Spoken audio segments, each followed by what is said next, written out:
कहते हैं कुछ दरख्त सिर्फ साया नहीं देते, कभी कभी वो कुछ कहते भी हैं। ये कहानी है एक नन्ही सी लड़की की जिसका नाम था लीना। लीना को कुदरत से बेपनाह मोहब्बत थी। उसे सब्ज दरख्त, रंग बिरंगे फूल, उड़ते परिंदे और बहते चश्मे बहुत पसंद थे। हर सुबह वो जंगल की तरफ निकल जाती, अपनी छोटी सी टोकरी में कुछ फल रखती और रास्ते में जानवरों को दाना डालती। लेकिन एक दिन कुछ अनोखा हुआ। जंगल की बीचों बीच एक बहुत ही पुराना, खामोश और अजीब सा दरख्त था, जिसकी शाखें आसमान से बातें करती थीं और जड़ें जमीन में छुपी एक पुरानी कहानी जैसी लगती थीं। लीना जब उस दरख्त के पास पहुंची तो हवा की सरगोशी रुक गई और तब अचानक दरख्त बोल उठा, रुको ए नन्ही मुसाफिर। लीना ठिठक गई, उसकी आंखें हैरत से फैल गईं।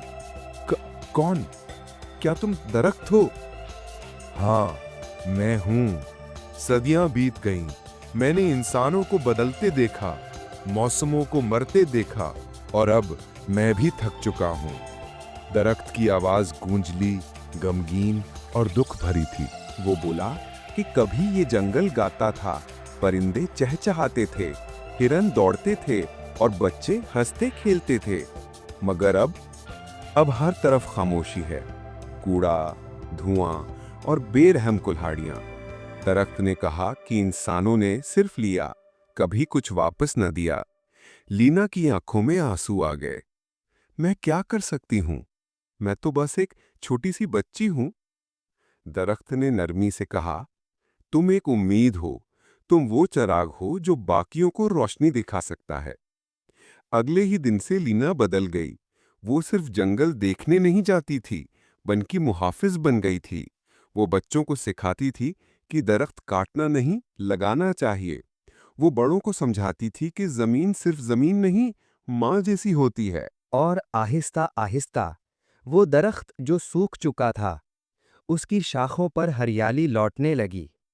परिंदे वापस आने लगे, जानवरों ने अपने रास्ते फिर तलाश किए और जंगल फिर से जिंदा हो गया। दरख्त ने आखिरी बार लीना से कहा, तुमने मुझे नहीं, खुद को बचा लिया है। कभी कभी एक छोटा सा अमल एक पूरी दुनिया बदल सकता है। अगर हम कुदरत से मोहब्बत करेंगे तो कुदरत भी हमें बचा लेगी।